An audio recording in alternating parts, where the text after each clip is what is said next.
நம்ம லைஃப்பில் ஏதாவது இம்பார்ட்டண்ட்டான ஒரு இஷ்யூவா இல்லைன்னா ஒரு இன்சிடெண்ட் வரும்போது நம்ம தான் டிசிஷன் எடுக்கிற நிலமையில வரும்போது நம்ம நிறைய வாட்டி நம்மளே எடுக்க மாட்டோம். நம்ம சுற்றி இருக்கிறவங்க கிட்ட ஒப்பீனியன் கேட்டுட்டு அதில் தான் டிசிஷன் எடுப்போம்.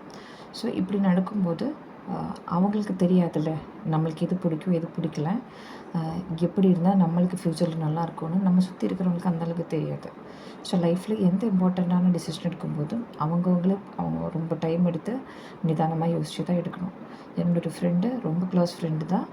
அவளுக்கு ரொம்ப அழகான பொண்ணு, ரொம்ப நல்ல பொண்ணு, நல்ல சேவிங்ஸ் எல்லாம் இருக்கும். ஆனால் அந்த டைமில் நிறைய பேர் ப்ரப்போஸ் பண்ணாங்க. யாரையுமே கல்யாணம் பண்ணாமல் வீட்டில் பார்க்குற பையனை தான் கல்யாணம் பண்ணணும் ஒத்த காலில் நின்னாங்க.